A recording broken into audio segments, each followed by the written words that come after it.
السلام علیکم ورحمۃ اللہ وبرکاتہ۔ اعوذ باللہ السمیع العلیم من الشیطان الرجیم من حمزہ ونفخہ ونفثہ۔ بسم اللہ الرحمن الرحیم۔ قال رب انصرنی بما کذبون فأوحینا الیہ ان اصنع الفلک بأعیننا ووحینا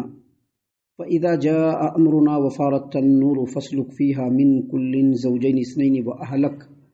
وأهلك إلا من سبق عليه القول منهم ولا تخاطبني في الذين ظلموا إنهم مغرقون فإذا استويت أنت ومن معك على الفلك فقل الحمد لله الذي نجانا من القوم الظالمين وقل رب أنزلني منزلا مباركا وأنت خير المنزلين إن في ذلك لآيات وإن كنا لمبتلين۔ معزز سامعین کرام، سورۃ المومنون سورہ نمبر 23 اور اسی سورت سے بھی آپ کے سامنے آیت نمبر 26، 27، 28، 29، 30 یہ چند آیات آپ کے سامنے تلاوت کی گئی اللہ کی توفیق سے۔ محترم سامعین کرام، نوح علیہ السلام اور ان کی قوم کا ذکر خیر اور ان کی قوم کی جو بدماشیاں ہیں وہ سارے ذکر ہو رہے ہیں یہاں پر۔ نوح علیہ السلام کا ذکر خیر اور ان کے قوم میں جو لوگ انکار کرنے والے معاندین تھے ان کا تذکرہ چل رہا ہے۔ کل کا درس آپ کو یاد ہوگا، کل کے درس میں ہم نے یہ بتلایا تھا کہ سیدنا نوح علیہ السلام کو جب اللہ تبارک و تعالیٰ نے ان کے قوم کی طرف رسول اور نبی بنا کر کے بھیجا اور انہوں نے لوگوں کو خالص توحید کی دعوت دی، شرک سے روکا، تو قوم کے لوگ بجائے اس کے کہ ان کی دعوت کو علمی طور پر رد کرتے، فوراً ان کے ذات پر آ گئے اور ان کے اندر خامیاں نکالتے ہوئے کہا کہ یہ تو ہماری ہی طرح سے انسان ہے، یہ کیسے نبی بن گیا۔ اور پھر اس کی قوم کے لوگوں نے یہ بھی اعتراض کیا کہ یہ جو ہم لوگوں کے درمیان اس طرح سے جو کر رہا ہے، ہم لوگوں کو جو توحید کی دعوت دے رہا ہے، اس کے پیچھے جو اس کی منشا ہے، اس کی جو سوچ ہے وہ یہی کہ ہم لوگوں کے اوپر رول کرے، ہم لوگوں کے اوپر برتری حاصل کرے، اور اگر اللہ تبارک و تعالیٰ کو رسول بنا کر کے بھیجنا ہی ہوتا تو فرشتوں کو بھیج دیتا تھا۔ یہ ساری باتیں نوح علیہ السلام کے رسول بنائے جانے کے بعد ان کی قوم نے یہ ساری باتیں اٹھائی۔ دیکھیے یہاں پر اللہ تبارک و تعالیٰ نے اس کے فوراً بعد فرمایا کہ رب انصرنی بما کذبون، قال رب انصرنی بما کذبون، یعنی نوح علیہ السلام نے اپنے رب سے دعا کیا کہ اے میرے رب، میری قوم کے لوگوں نے مجھ کو جھٹلایا ہے تو اس پر میری تو مدد فرما، یعنی میری قوم کے لوگ مجھ کو جھٹلا رہے ہیں، میری مدد فرما۔ گویا نوح علیہ السلام نے اپنے رب سے دعا کیا۔ ہم آپ کو بتلا دیں کہ یہاں پر بہت ساری باتوں کو اور بہت سارے واقعات کو اللہ نے یہاں پر بیان نہیں فرمایا ہے۔ قرآن کریم میں دوسرے مقام پر جو سیدنا نوح علیہ السلام اور ان کی قوم کا تذکرہ ہے وہاں پر اللہ تبارک و تعالیٰ نے تفصیل سے ان باتوں کو بیان کیا ہے۔ خاص طور سے اللہ تبارک و تعالیٰ نے سورۃ الاعراف میں، سورہ ہود میں اور قرآن کریم کے دیگر مقامات پہ نوح علیہ السلام اور ان کی قوم کے درمیان جو ڈائیلاگ ہوا، جو مکالمہ ہوا، جو بات چیت ہوئی، جس طرح سے تبادلہ خیال ہوا، جس طرح سے سوالات اور جوابات ہوئے، ان تمام باتوں کو اللہ نے بیان فرمایا ہے۔ یہاں پر مختصراً اللہ نے کہا کہ نوح علیہ السلام نے اپنے قوم کے لیے، اپنے قوم کے مقابلے میں اپنے رب سے دعا کیا، جیسا کہ اللہ تعالیٰ نے قرآن کریم سورہ قمر آیت نمبر 10 میں فرمایا فدعا ربہ انی مغلوب فانتصر، یعنی نوح نے اپنے رب سے دعا کیا کہ اللہ تبارک و تعالیٰ میں اپنے قوم کے مقابلے میں بے بس ہو چکا ہوں، لہذا تو میری مدد فرما۔ سامعین کرام، سب سے پہلے ہم آپ کو بتلا دیں کہ جتنے بھی انبیاء علیہ السلام اس روئے زمین پر گزرے ہیں ان تمام کے مقابلے میں سب سے زیادہ دنوں تک سیدنا نوح علیہ السلام نے اپنے قوم کے لوگوں کو سمجھایا۔ قرآن کریم کی صراحت کے مطابق تقریباً 950 یعنی 950 سال، 950 ایئر تک کنٹینیو اپنے قوم کے لوگوں کو سمجھایا۔ سوچیے کہ کتنا صبر ہوگا، سوچیے کہ کتنا صبر ہوگا، اور 950 برس تک اپنے قوم کو سمجھانے کے بعد بھی گنے چنے لوگ اسلام قبول کیے، سبھی نہیں۔ دوسرے لوگوں کی بات چھوڑ دیجئے، خود ان کی بیوی اور ان کا ایک بیٹا، انہوں نے بھی اسلام قبول نہیں کیا تھا۔ بعض اہل علم نے کہا کہ 80 آدمی اسلام قبول کیے تھے، 950 سالوں کے عرصے میں 80 آدمی صرف اسلام قبول کیے تھے۔ لیکن اس 950 برس کے عرصے میں جب سیدنا نوح علیہ السلام نے اپنی قوم کے لوگوں کو دعوت توحید دیا، شرک سے روکا، اللہ تبارک و تعالیٰ کی اطاعت و فرما برداری کی طرف بلایا، تو قوم کے لوگ چپ نہیں بیٹھے ہوئے تھے، بلکہ قوم کے لوگ برابر سیدنا نوح علیہ السلام کے اوپر طنز و تشنیع کے بوچھار کیے ہوئے تھے، ان کو ستا رہے تھے، ان کو اذیت دے رہے تھے، مختلف قسم کی باتیں کرتے تھے، کہتے تھے کہ یہ بڈھا جو ہے سٹھی آ گیا ہے، کیا کیا کی کرتا پھر لے رہا ہے۔ سامعین کرام، ہر طرح سے برا بھلا کہا، گالی گلوچ کیا، نوح علیہ السلام کو اذیت دی، تکلیف دی۔ صبر کرتے کرتے جب صبر جو بالکل آخری مرحلے میں پہنچ گیا تو نوح علیہ السلام نے اپنے رب سے کہا، رب انصرنی بما کذبون، اے میرے رب، میری قوم کے لوگوں نے مجھ کو جھٹلا دیا ہے،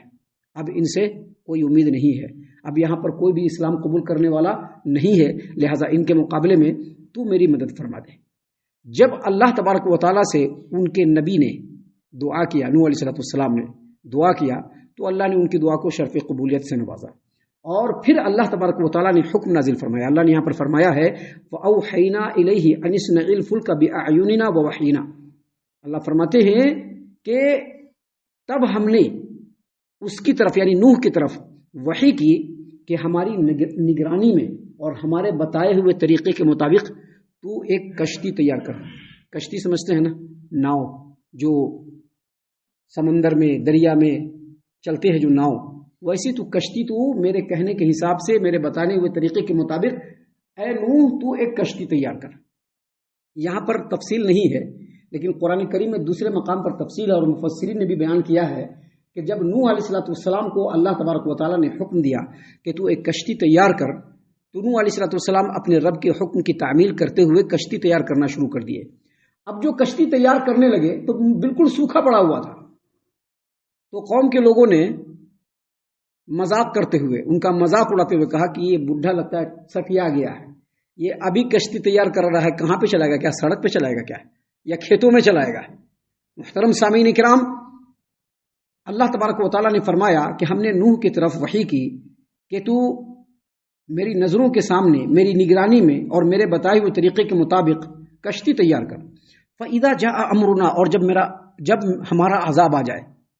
چونکہ نوح علیہ السلام نے بد دعا کر دیا ہے، اب نوح علیہ السلام کی بد دعا بھی قبول ہو گئی ہے،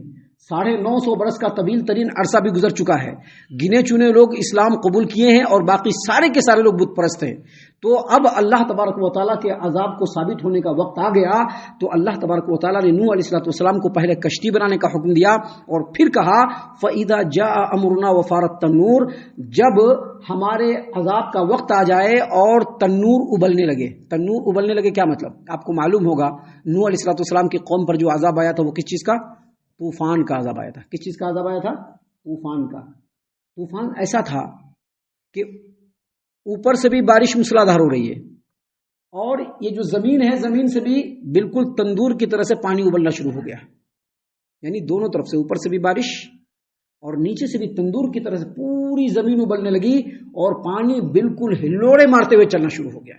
اور اسی لیے اللہ تبارک و تعالیٰ نے پہلے ہی کہہ دیا تھا کہ تم کشتی بنا لو، اور اللہ نے یہ بھی فرمایا کہ جب ہمارے عذاب کا وقت آ جائے اور زمین سے پانی ابلنے لگے، فَاسْلُكْ فِيهَا مِنْ كُلٍّ زَوْجَيْنِ اثْنَيْنِ وَأَهْلَكَ، الفاظ پر دھیان دیجئے گا۔ اللہ تبارک و تعالیٰ نے کیا فرمایا کہ جب عذاب آ جائے اور طوفان آنے لگے اور زمین سے پانی ابلنا شروع ہو جائے، تو تم کیا کرنا؟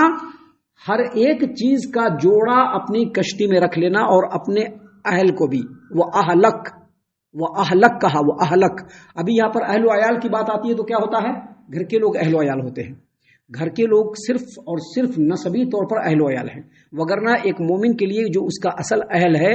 دوسرا مومن۔ اسی لیے اللہ تبارک و تعالیٰ نے قرآن کریم میں فرمایا ہے انما المؤمنون اخوۃ، مومن آپس میں بھائی ہیں، اور نبی کریم صلی اللہ علیہ وسلم نے فرمایا المسلم اخو المسلم، گویا کسی آدمی کو کسی کا اہل ہونے کے لیے ضروری ہے کہ وہ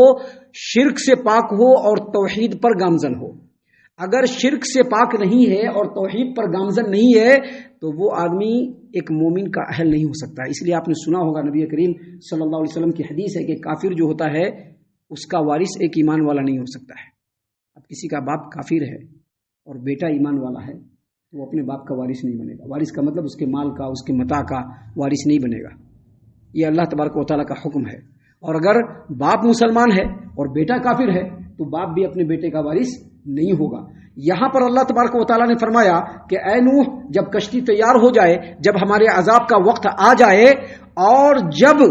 زمین سے پانی ابلنا شروع ہو جائے، طوفان آنا شروع ہو جائے، اس وقت جتنی بھی چیزیں ہیں، جتنے بھی حیوانات ہیں، جتنے بھی جانور ہیں، جتنے بھی نباتات ہیں، جتنے بھی پھل فروٹ ہیں، سب کا جوڑا رکھ لینا ہے، سب کو سوار کرا لینا، اور اپنے اہل کو بھی. آگے اللہ تبارک و تعالیٰ نے ایکسیپشن کیا. کیا ایکسیپشن کیا؟ الا من سبق علیہ القول منہم، ہاں ان لوگوں کو بالکل اپنی کشتی میں نہیں بٹھانا جن لوگوں پر میرا عذاب ثابت ہو چکا ہے، یعنی جو کفر و شرک سے نہیں نکلے ہیں، جو لوگ کفر و شرک کے دلدل میں پھنسے ہوئے ہیں، ان کو ہرگز نہیں بٹھانا. قرآن کریم کے سورہ ہود کے اندر اللہ تبارک و تعالیٰ نے اس بات کی مکمل وضاحت فرمائی ہے کہ جب سیدنا نوح علیہ السلام تمام ایمان والوں کو اور ہر چیز کے جوڑے کو لے کر کے کشتی میں سوار ہو گئے تو ان کا بیٹا ڈوب رہا تھا. ایک بیوی بھی تھی لیکن بیٹا ڈوب رہا تھا، بیٹے کا ذکر ہے. تو بیٹا ڈوب رہا ہے تو دل کے اندر محبت آئی، شفقت آئی، اور کہا کہ اللہ تبارک و تعالیٰ تو نے وعدہ کیا تھا کہ میرے اہل کو اللہ تو اس عذاب کے چپیٹے میں نہیں لائے گا، اور یہ جو میرا بیٹا ہے یہ میرا اہل ہے. تو اللہ تبارک و تعالیٰ نے ڈانٹ لگایا اور کہا کہ تیرا بیٹا نیک عمل کرنے والا نہیں تھا، مشرک تھا، اور وہ تیرا اہل نہیں تھا، اور مجھ سے ایسا سوال نہ کر کہ تو جاہلوں میں سے ہو جائے. تو سیدنا نوح علیہ السلام فوراً اپنی غلطی کا احساس کر کے رب العالمین کے سامنے اپنی توبہ کی کہ اللہ میری توبہ کو قبول فرما اور مجھے معاف فرما دے. یہاں پر اللہ تبارک و تعالیٰ نے فرمایا کہ تمام چیزوں کے جوڑوں کو تو کشتی میں سوار کر اور اپنے اہل کو بھی کشتی میں سوار کر، لیکن ان لوگوں کو ہرگز کشتی میں سوار نہ کرنا جن کے اوپر میرا عذاب بالکل ثابت ہو چکا ہے، اور اس میں ان کا بیٹا بھی تھا. آگے مزید اللہ تبارک و تعالیٰ نے فرمایا، دیکھیے اللہ تبارک و تعالیٰ نے کتنی باریکی سے سمجھایا ہے، اور یہی باریکی اصل سمجھنے کی بات ہے. ایک توحید پرست اور سلف کے منہج پر جو چلنے والا آدمی ہوتا ہے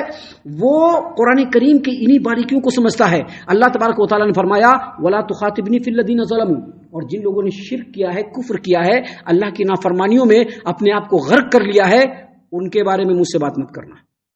وَلَا تُخَاطِبْنِي فِي الَّذِينَ ظَلَمُوا، جو ظالم ہیں ان کے بارے میں مجھ سے بات مت کرنا. کیوں بات مت کرنا؟ إِنَّهُمْ مُغْرَقُونَ، کیونکہ ان کو ہر حال میں ڈوبنا ہے، غرق ہونا ہے، ہلاک و برباد ہونا ہے. یہاں پر بات کیا سمجھ میں آتی ہے؟ بات یہ سمجھ میں آتی ہے کہ ہمارا جو دین اسلام ہے جس نے یہ کہا ہے کہ جو مشرک ہے ان کے بارے میں دعائے مغفرت نہ کرنا، اپنے نبی کو بھی اللہ تبارک و تعالیٰ نے کہا. کہیں ایسا نہ ہو کہ تم کشتی میں سوار ہو جاؤ اور تمہارے سامنے تمہارے قوم کے لوگ ڈوب رہے ہوں، تمہاری بیوی ڈوب رہی ہو، تمہارا بیٹا ڈوب رہا ہو، اور تمہارے اندر شفقت آ جائے اور تم مجھ سے مانگنا شروع کر دینا، تو نہیں ہونے والا ہے. کیونکہ اللہ کا عذاب ثابت ہو چکا ہے. جن کو ہلاک ہونا ہے وہ ہلاک ہو کر کے رہیں گے. اسی طرح سے اگر کوئی آدمی شرک و کفر پر مر جائے، اگرچہ وہ نام سے مسلمان ہو، اگرچہ وہ نام سے مسلمان ہو، لیکن اگر وہ شرک و کفر پر مر جائے تو وہ کتنا ہی قریبی کیوں نہ ہو، اللہ تبارک و تعالیٰ نے اس کے لیے مغفرت کی دعا کرنے سے اپنے نبی کو بھی منع کیا ہے، نبیوں کو بھی منع کیا ہے، اور مسلمانوں کو بھی منع کیا ہے.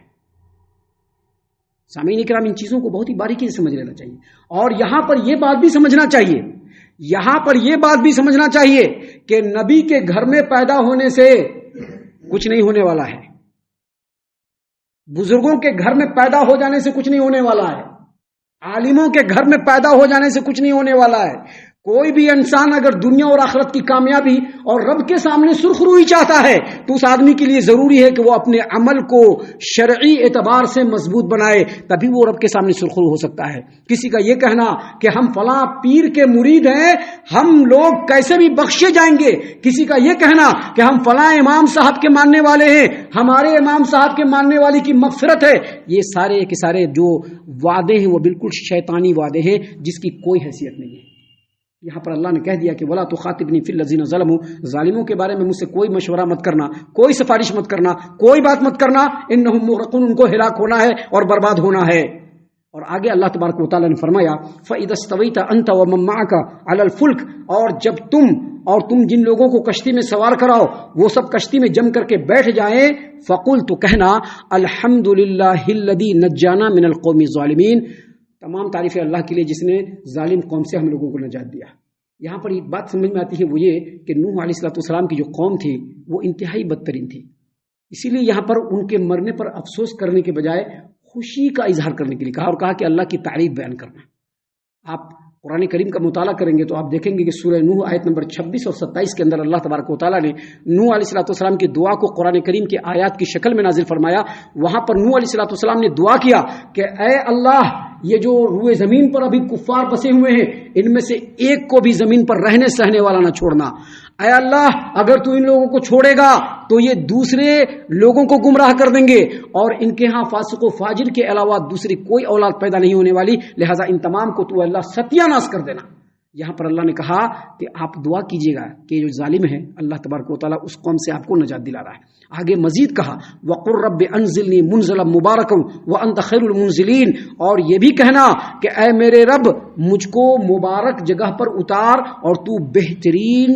اتارنے والا ہے۔ یعنی اب جو کشتی پر سوار ہو گئے، اور اب جو طوفان جو ہے وہ بڑھے گا، اور بعد میں جب طوفان گھٹے گا تو ہم کو ایسی جگہ پر اتارنا جو انتہائی مبارک جگہ ہو، دوسری جگہ نہ اتارنا، کیونکہ تو بہت بہترین جگہوں پر تو اتارنے والا ہے۔ اس سے یہ بھی پتہ چلتا ہے کہ آدمی کبھی سفر میں جائے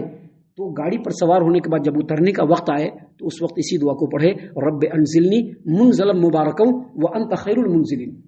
سامعین کرام، اس کے بعد اخیر میں اللہ نے فرمایا، یہاں پر جو ہم نے آیات آپ کے سامنے تلاوت کی اس میں فرمایا اللہ نے ان فی ذلک لآیات وان کنا لمبتلین، اللہ نے فرمایا کہ بے شک اس واقعے میں کئی نشانیاں ہیں، اور آزمائش تو ہم کر کے ہی رہتے ہیں، آزمائش تو ہم کر کے ہی رہتے ہیں۔ دیکھیے اس واقعے کے اندر جو نشانیاں تھیں، ہم نے ان تمام چیزوں کو آپ کے سامنے دوران تفسیر بیان کیا ہے۔ یہاں پر اللہ نے جو فرمایا کہ ہم آزمائش کر کے رہتے ہیں، اس کا مطلب مفسرین نے یہ بیان کیا ہے کہ جب اللہ تبارک و تعالیٰ کسی قوم کے اندر نبی کو بھیجتا ہے تو سب سے پہلی آزمائش اس قوم کی ہوتی ہے۔ کس کی ہوتی ہے؟ قوم کی ہوتی ہے، کہ نبی جو بات پیش کر رہے ہیں اس بات کو کس طریقے سے اس کی قوم کے لوگ ریسیو کرتے ہیں، اچھائی سے ریسیو کر کے اس کو ایکسیپٹ کر کے اس پر عمل کرتے ہیں، یا ریئیکشن کے ساتھ اس کو رد کر دیتے ہیں، برا بھلا کرتے ہیں۔ سب سے پہلے قوم کی آزمائش ہوتی ہے۔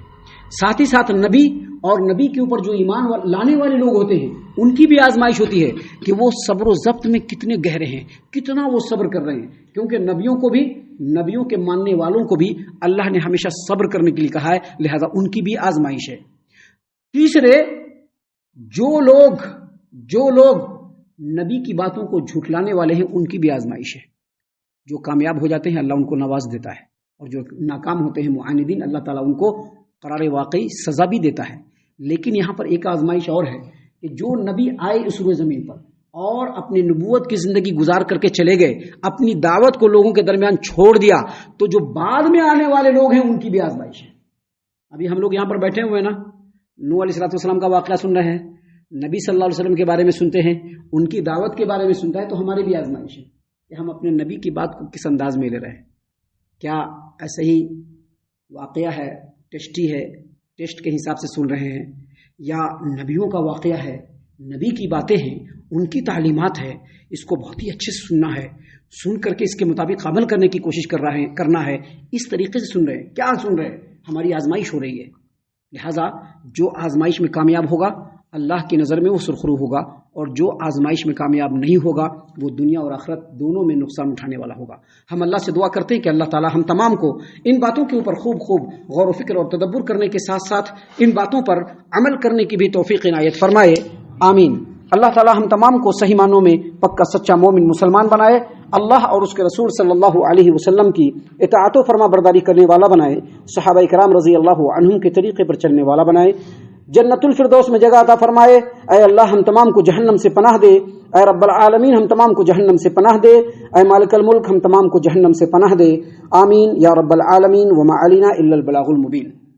تبارك الذي نزل الفرقان على عبده ليكون للعالمين نذيرا